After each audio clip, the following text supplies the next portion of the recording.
What was the most enticing thing about the Oregon job when you decided to come here? The opportunity, I thought, to win a national championship, to learn under, Dan Lanning and Tosh Lupoy, two guys I've admired for a long time. We talk about a growth mindset here, and it was just something I was looking for to grow in my career. What was your previous relationship with Dan? Did you guys know each other just through the camp circuit?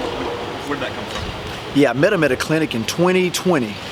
Just met him at a clinic and kind of stayed in touch a little bit. Obviously with COVID that year, did a couple of Zooms that we just talked football on.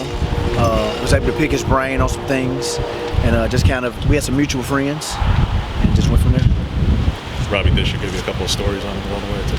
Yeah, Robbie Disher. Robbie was one of the guys. Definitely, I had an opportunity to work with. Obviously, he and Dan, I think, were college teammates. He said a lot of great things about him, and he helped me out getting here. What were your first impressions of this defense when you got to look at it? I think we've got a chance to be really, really good. We're trending in the right directions. We have a lot of variety of things we can do. I think we got great situational calls. A lot of things that I've learned, obviously, since I've been here. And I think we've got the pieces with the players to be pretty good. I realize maybe the experience with you is new for everybody, but your group has a lot of guys that have played a lot of college football, whether it's here or elsewhere. Mm-hmm. How valuable is that for you guys? I think it's extremely valuable. We've got a lot of guys who've seen a lot of things, here and other places. They've played a lot of snaps in real games, in hostile environments. They understand what we're doing. There's some terminology that's different from places that they came from, the guys who transferred in. We just have to, just translate it to what they remember from where they came from. This is part of football, but I think it's really good that we've got some older guys here, we got some experience, and hopefully it pays dividends in the fall. A lot of coaches have talked about recruiting gets a little bit easier once you get that O on your chest and you got more resources at your availability. Have you noticed that since you got here? Definitely. When you talk to the kids now, they know exactly who you are. You're a little bit prettier than I was at my previous spot. But the kids are definitely intrigued by coming here with the brand, with Nike, and just Oregon in general with winning, and then with Coach Lanning being here. So I think it all helps, and recruiting's been going great. For those casual fans and observers who didn't watch Tulane as much last season, what was your background in simulated pressures and kind of your experience in working with it in terms of how much from Baylor's tree, Dan's tree, etc. You kind of shared anyway, but you get what I'm getting at. Like, yep. How much have you worked with simulated pressure? Yeah, I tell you what, in 21 I did a ton of them. Wasn't as good at them as these guys have been here before. But we did a ton of them.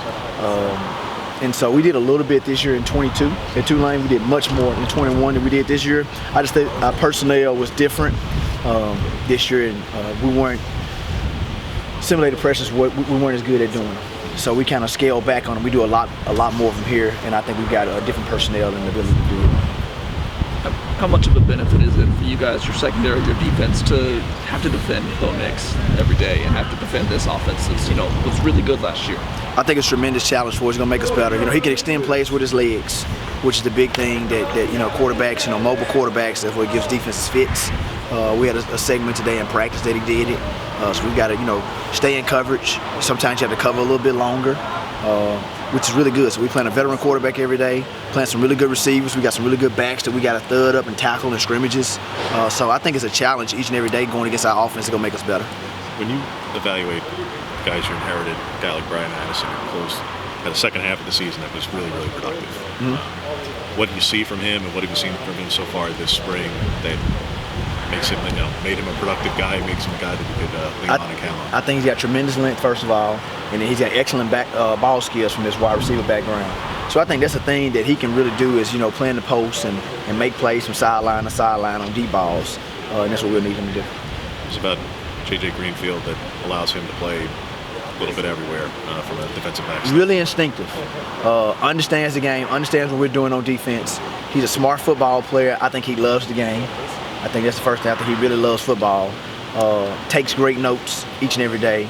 I like him. He's kind of a Swiss Army knife. He can do a lot of different things.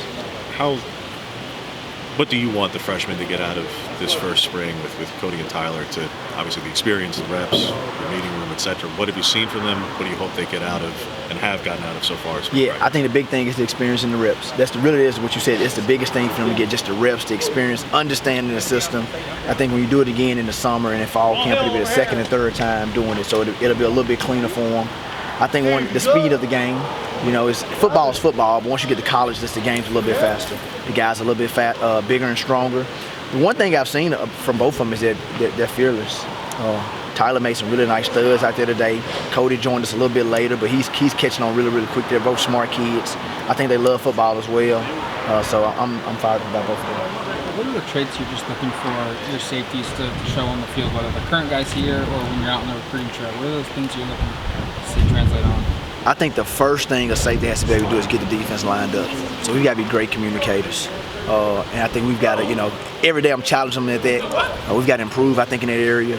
But I think we're getting better and better. But we've got to do a great job of communication first. And then we've got to have the ability to tackle when the ball spits. So we've got to do a better job of that, of tackling, getting guys down, and then communication. Has there been a guy that's emerged as a good communicator for you that you can rely on right now? Steve Stevens is probably our best overall communicator. He's played a lot of football. He's been here in the system for a year. He's confident, knows exactly what we're doing. So he's doing an excellent job of that. How much are guys cross-training in terms of, I'm talking about from room to room more than on the field. So yeah. For a guy like Evan or Taisheem, how much are they with Joe? Are they with you? Are they with both? How you guys? They're with me. But we've got some guys that are going from corner to safety. That Coach Martin and myself are swapping in and out, whether it be Cole, Triquest Bridges. There's some guys that we're working at multiple spots. We're training our safeties at both spots, field and boundary. We're training guys that start in corner. We're training guys that start in safety, just so when the season comes, they've had reps at it. And if someone gets injured, they've at least done it before, so we can plug and play the best guy and not just the next guy. Tell us a little bit about, just from the play calling standpoint at Tulane, how much of that was exclusively you and how autonomous was it, or how much of it was a shared operation, or just how things? Nah, it was really me. Coach Fritz gave me the keys to it. He kind of was hands off, and he let you do, whatever you really want to do. You just had to work. That was kind of the deal there. So, but no, I'm really thankful for him and allowing me to do that. He gave a lot of suggestions on technique fundamentals. He was really overseer of that. He coached technique fundamentals, ball security, takeaways, tackling. Those were his big deals. Leverage, pursuit to the football. He let me do all the X and O's. And part why I ask is because people hear that and naturally they go, why would you give a play calling opportunity as a coordinator for a co-coordinator and correct. not play calling? Correct, and a lot of people have asked me that, and I think really and truly, honestly, when I was talking to these guys, they said something to me about a growth mindset, and at first I was kind of, I was thinking the same thing, and then they said that, and I was like, you're right. Like, that's why I want to do this, is to grow. I'm 37 now. I was 36 when I came, and so I think I've got a long career, and I just want to grow and learn. I think there's always opportunities, to learn, and I think that's invaluable, and so I want to come here and just learn. Talking about technique, so many times you see a DB, you just turn and look for the ball. You get an interception rather than an interference or a guy catching it. So how do you teach that? This fine line between looking and... Yeah, correct, it is. There's a certain time and a certain place on the field that you need to lean and locate and look for the ball. There's also a certain time you need to, play through the man, depending if he has space to make the catch or not, and if he can shield you off. So there's just some technique drills that you have to do to work on their timing. A lot of it's innate ability. Can the guys do it? It's some of you don't have to overcoach the guys. He's got the talent. That's why you recruit.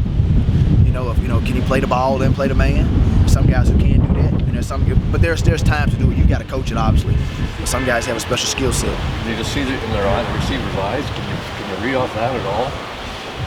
Yeah, you could tell from his eyes whether the ball's coming from his shoulder location, whether his shoulder's back or his shoulder's forward, whether the ball's coming back shoulder or it's going over the top. So you talk about looking from his shoulder to his earlobe, and seeing where the ball's coming in, and that tells you, okay, how do I need to play the guy? If it's here, that means the ball's coming over the top. If his shoulder, earlobe is back, then I need to play into him because it's going to be a back shoulder fade. So yeah, you definitely do that. You keep through his shoulder and his earlobe.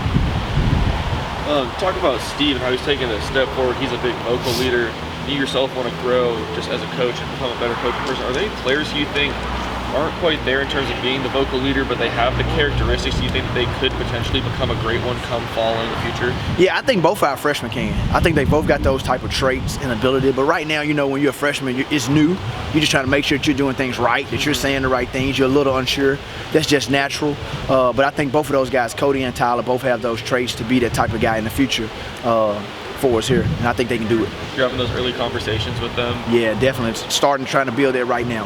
I think that's the first thing a safety has to do is get the defense lined up. So, and they've got to be great communicators. Thank you. That's it. Thank y'all.